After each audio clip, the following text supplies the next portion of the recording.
Hi, I'm Dr. Mike Datola, and I'd like to take a minute to share with you my favorite way of doing interproximal reduction. It's with the IPR strip system from Contact EZ. Since aligners were first introduced to dentists and patients nearly 20 years ago, they've continued to grow in popularity.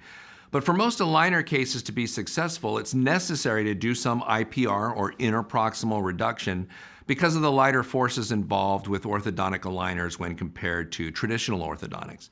The IPR strip system allows you to accurately remove the necessary interproximal tooth structure and to do it in a safe and predictable way that prevents sharp tooth corners or subgingival ledges and preserves natural tooth contours.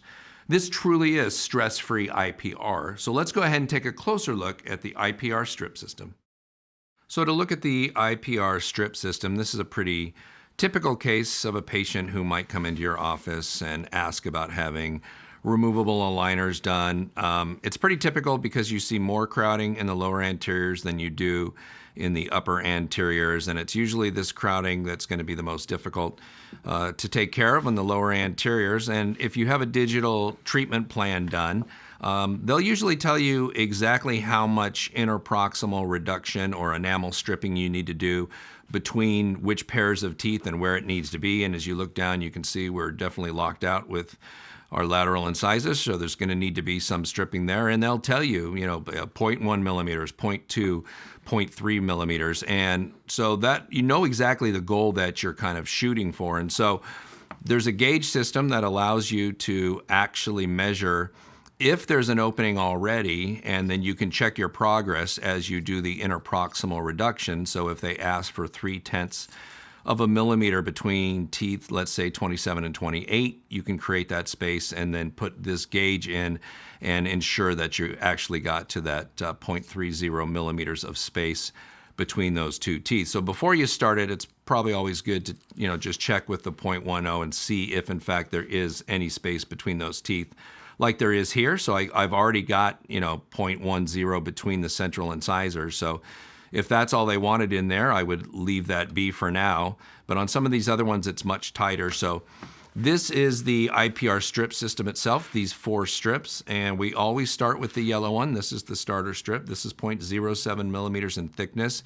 It's single-sided, so you can see that it's got diamonds on that side, and then it's shiny and perfectly smooth over on this side. So this is an extra fine diamond grit because we don't want to remove any more than 0.07 millimeters. And it's also serrated, so I can feel down here and feel that there's a serration here. It's the only one of these 4 initial strips that is serrated because there's definitely times where you need a little bit of help getting between these tooth pairs. So I might start between these 2 teeth, and basically we just want to move it buccolingually. So you hold on to it and gently we're going back and forth, moving it buccolingually until the strip is passive. We don't want to use vertical force. We're not taking our other finger and pushing down here and trying to saw through a contact, and we're really not even leaning kind of down on it like this.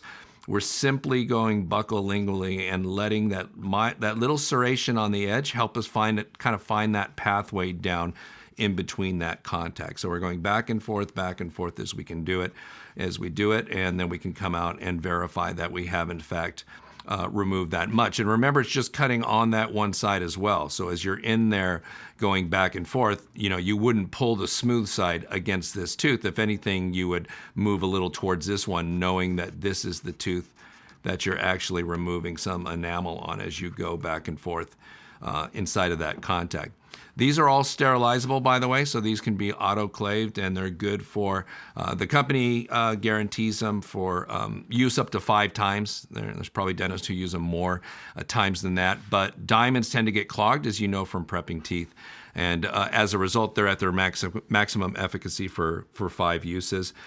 So that's the first one, the 0.07. The next one is the red strip, which is a 0.12. This is a medium diamond, and again, because it's a bigger diameter, it's actually double-sided, so both sides of this one will cut. And then we go to the 0.15, the blue double-sided coarse diamond on both of those, and these are not serrated because we've already created the path with our yellow one. And then we have the green extra widener, double-sided, 0.2 millimeters.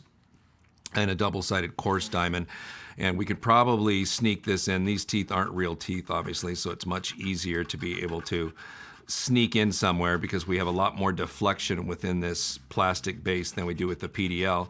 But you can see, like when you do it in the mouth, you start to get some powder accumulating on here as you go in between there.